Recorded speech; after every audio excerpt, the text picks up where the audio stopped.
साथियों, मैं हूं सचिन कुमार निगम। एक बार फिर आपका नित्य क्लासेस में स्वागत है, अभिनंदन है। कैसे हैं दोस्तों आप? आशा करता हूं कि आप अच्छे होंगे।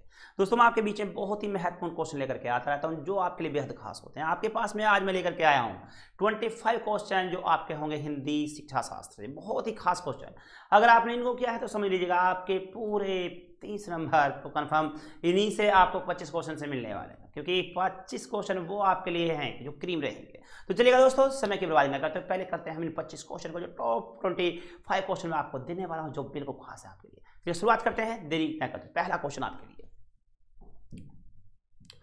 ये लीजिएगा। पहला क्वेश्चन है, भावात्मक पक्ष के मापन हेतु उपयुक्त मापनी है। अब बताएंगे यहाँ पर क्या है आपका भावात्मक पक्ष के मापन हेतु उपयुक्त मापनी है। व्यक्तित्व मापनी होता है, इसमें आपका अभिव्यक्ति मापनी होता है, उपलब्ध मापनी होता है या प्रायोगिक परीक्षा होता है। तो बताएंगे भावात्मक पक्ष के मापन हेतु उपयुक्त मापनी है, व्यक्तित्व मापनी है, अभिव्यक्ति मापनी है, उपलब्ध मापनी है या प्रायोगिक परीक्षा है। तो ये पहला क्वेश्चन आपके लिए कितना खास क्वेश्चन है, यही क्वेश्चन है जो हमेशा आपके लिए बने रहते हैं। तो दोस्तों इसका राइट आंसर की अगर हम बात करते हैं तो यहाँ पर रहेगा भावात्मक पक्ष के मापन हेतु उपयुक्त मापनी रखेंगे, इसमें अभिव्यक्ति मापनी इसका राइट आंसर आपका होता है। राइट आंसर इसमें आपका भी रहेगा। आगे बढ़िएगा, भाषा शिक्षण की पत्ती नहीं है। बताएंगे यहाँ पर भाषा शिक्षण की पत्ती नहीं है। अब इसमें कौन सी नहीं है पत्ती आपको बताना है, ठीक है।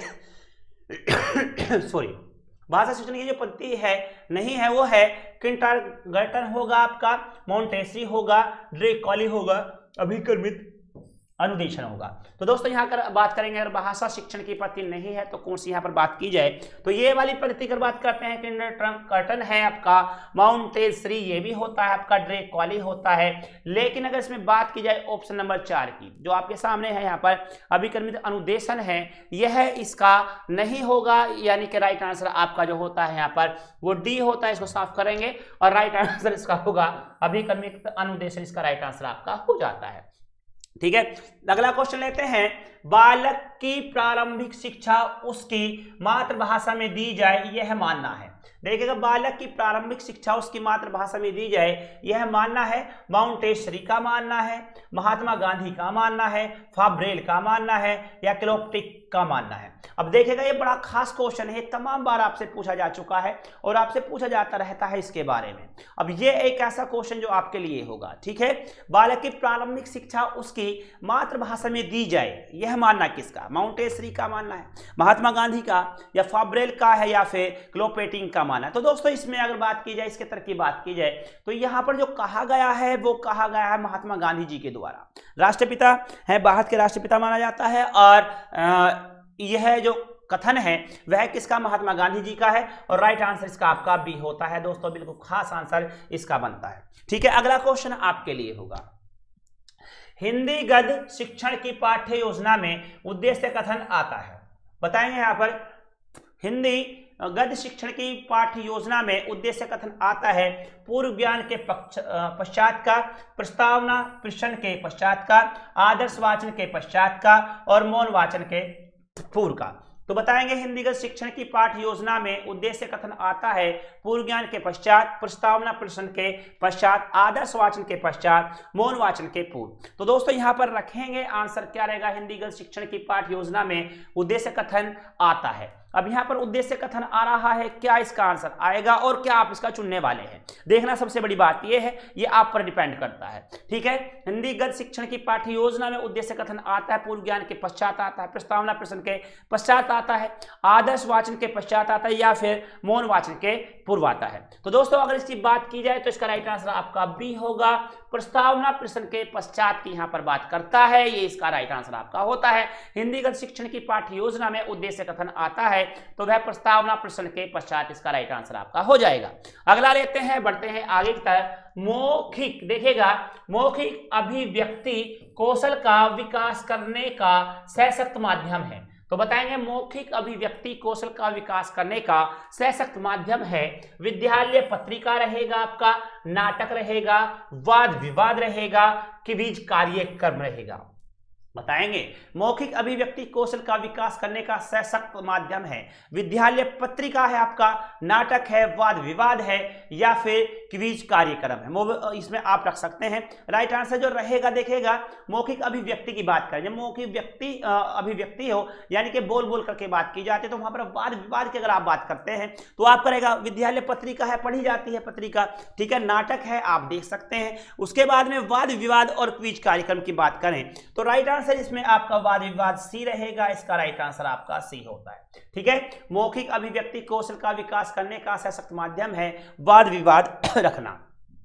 आगे है मूल्यांकन का आवश्यक गुण है, बताएंगे यहां पर मूल्यांकन का आवश्यक गुण है वस्तुनिष्ठता है, विश्वसनीयता है, वेदता है, या ये सभी है। लीजिएगा एक बार फिर से अगला क्वेश्चन, मूल्यांकन का आवश्यक गुण है वस्तुनिष्ठता है, विश्वसनीयता है, वैधता है, और ये सभी बातें आपकी आती हैं। अब आप बताएंगे इसमें क्या रहेगा, ठीक है। मूल्यांकन का आवश्यक गुण है वस्तुनिष्ठता है, विश्वसनीयता है, वैधता है, ये सभी आपका यहाँ पर आता है। तो यहाँ पर बात करें वस्तुनिष्ठता, ये बात सत्य आपकी होती है, विश्वसनीयता ये बात भी है, वैधता ये बात भी है, अथवा अगर कहा जाए तो यहाँ पर सारी बातें आपकी सत्य सिद्ध होती हैं, और इसका राइट आंसर आपका ये सभी आपका हो जाएगा, डी इसका राइट आंसर, ठीक है।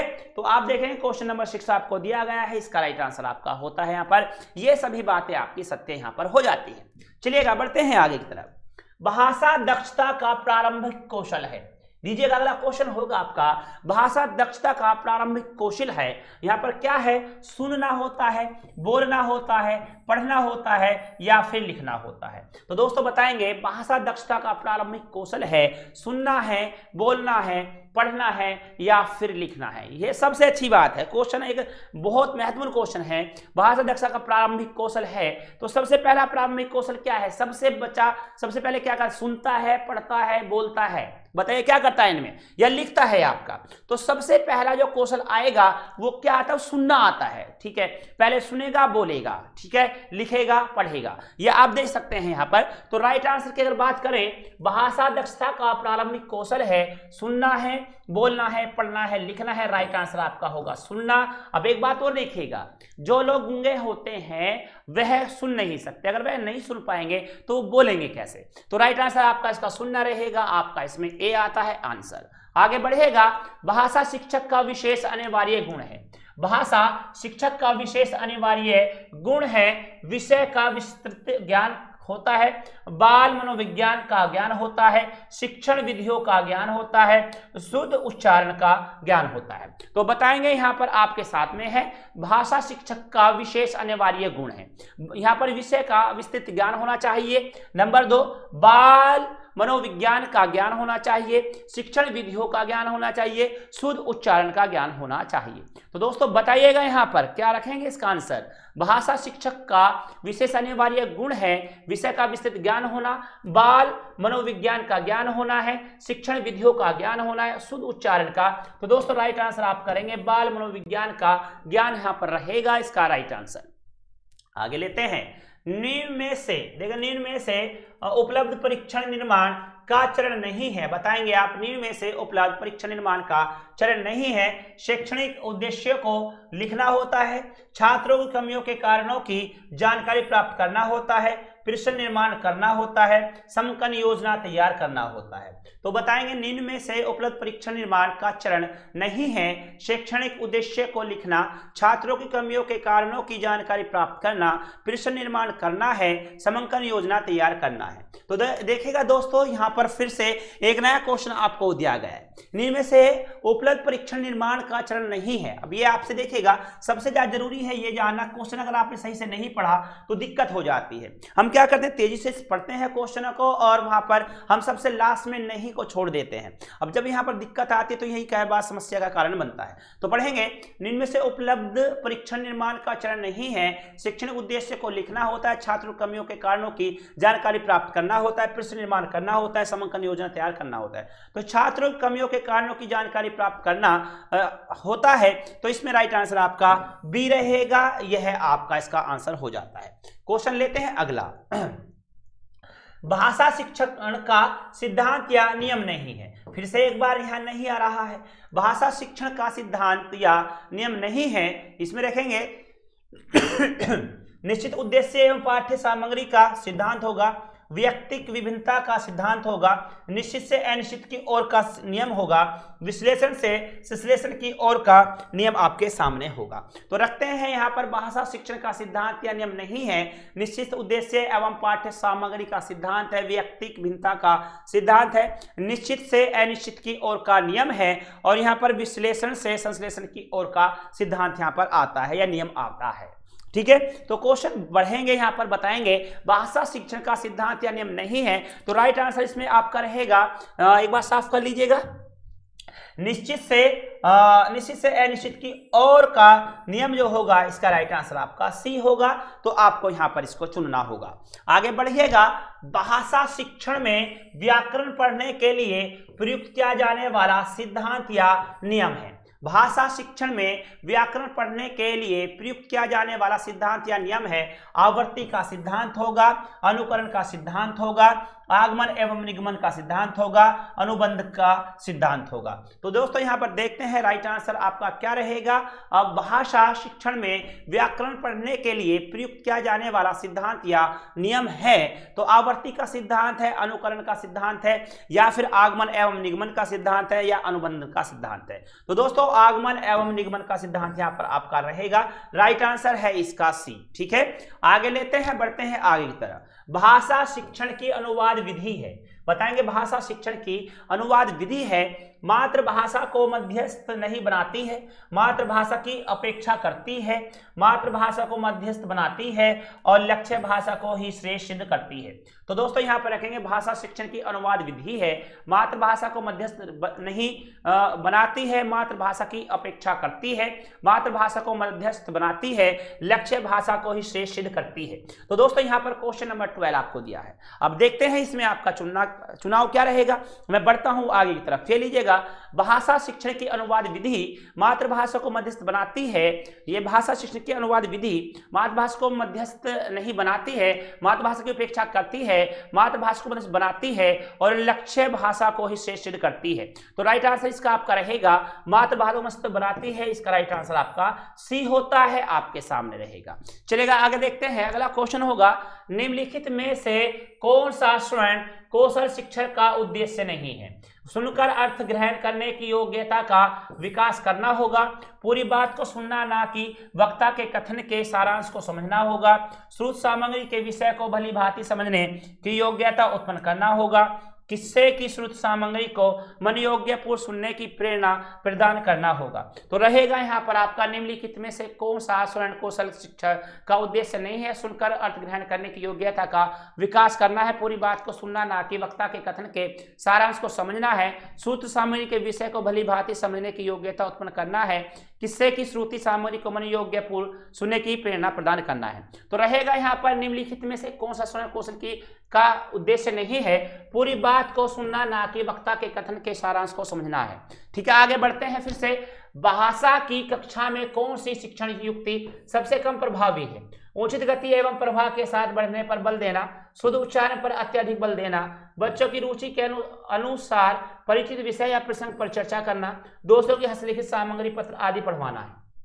ठीक है, भाषा की कक्षा में कौन सी शिक्षण युक्ति सबसे कम प्रभावी है। उचित गति एवं प्रभाव के साथ पढ़ने पर बल देना, शुद्ध उच्चारण पर अत्यधिक बल देना है, बच्चों की रुचि के अनुसार परिचित विषय या प्रसंग पर चर्चा है, दूसरों की हस्तलिखित सामग्री पत्र आदि पढ़वाना यहाँ पर होता है। ठीक है, तो राइट आंसर आपका यहाँ पर क्या रहेगा, आप बताएंगे इसमें भाषा की कक्षा में कौन सी शिक्षण युक्ति सबसे कम प्रभावी है। तो देखा, उचित गति या प्रभाव के साथ पढ़ने पर बल देना बहुत अच्छी बात होती है ये आपकी। ठीक है, शुद्ध उच्चारण पर अत्यधिक बल देना, ये भी बहुत अच्छी बात है आपका। बच्चों की रुचि के अनुसार परिचित विषय या प्रसंग पर चर्चा करना, ये भी अच्छी बात है। दूसरों की हस्तलिखित सामग्री पत्र आदि पढ़वाना, ये आपका प्रभावशाली नहीं है। राइट आंसर आपका यहाँ पर डी होगा, आपके सामने है, ये लीजिएगा।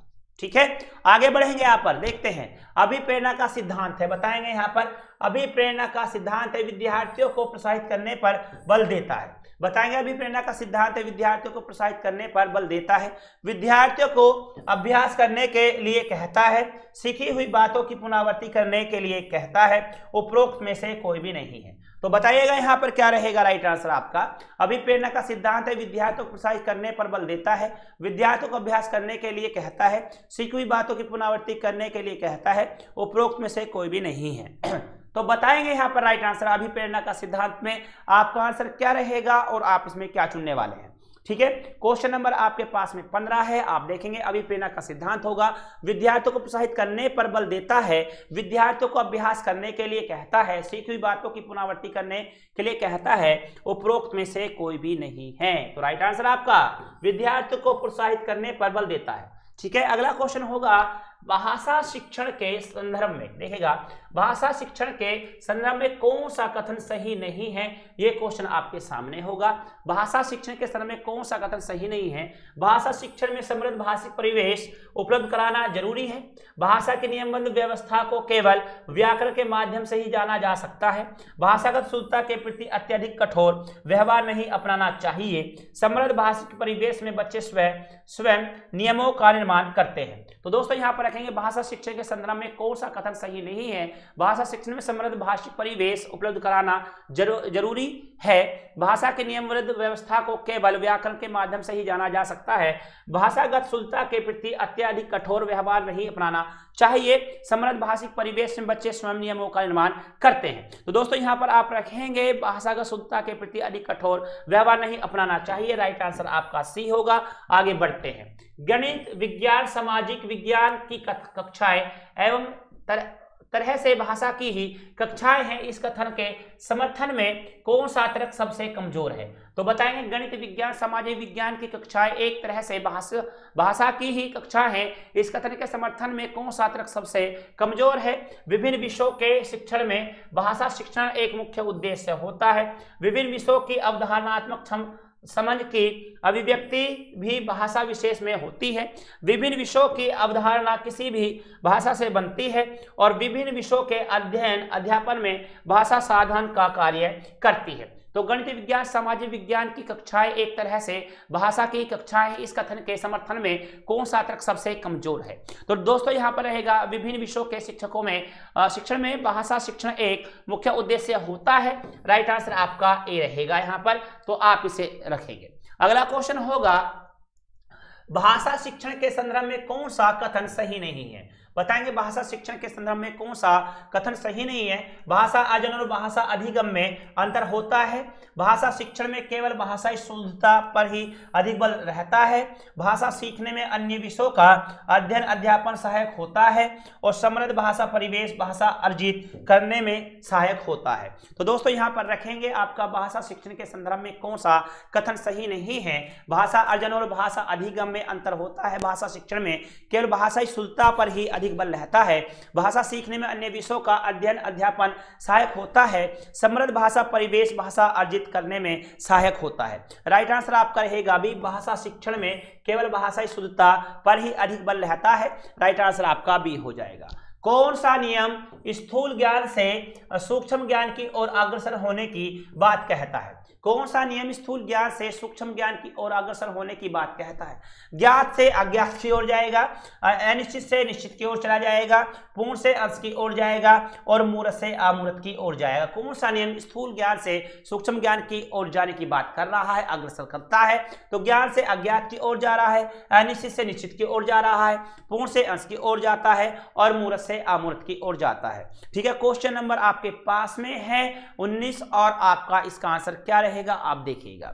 ठीक है, बढ़ते हैं आगे की तरफ। कौन सा नियम स्थूल ज्ञान से सूक्ष्म ज्ञान की ओर अग्रसर होने की बात कहता है। ज्ञात से अज्ञात की ओर, ये वाली काट दीजिएगा, अनिश्चित से अनिश्चित की ओर ये भी रहेगा और ये भी कटेगा। इसका राइट आंसर आपका होता है मूर्त से अमूर्त की ओर, इसका राइट आंसर आपका डी है। आगे फिर से बढ़ते हैं, भाषा शिक्षण का सिद्धांत या नियम नहीं है। बताएंगे भाषा शिक्षण का सिद्धांत या नियम नहीं है, अब क्या नहीं ये बताना है। निश्चित उद्देश्य एवं पाठ्य सामग्री का सिद्धांत रहेगा, व्यक्तिक भिन्नता का सिद्धांत रहेगा, निश्चित से अनिश्चित की ओर का नियम रहेगा, विश्लेषण से संश्लेषण की ओर का नियम रहेगा। तो बताएंगे यहाँ पर भाषा शिक्षण का सिद्धांत या नियम नहीं है, निश्चित उद्देश्य एवं पाठ्य सामग्री का सिद्धांत होगा, व्यक्तिक भिन्नता का सिद्धांत होगा, निश्चित से अनिश्चित की ओर का नियम होगा, विश्लेषण से संश्लेषण की ओर का नियम होगा। तो बताएंगे यहाँ पर भाषा शिक्षण का सिद्धांत या नियम नहीं है, तो यहाँ पर क्या है, निश्चित से अनिश्चित की ओर का जो नियम है ये आपका नहीं होता है। राइट आंसर आपका सी रहेगा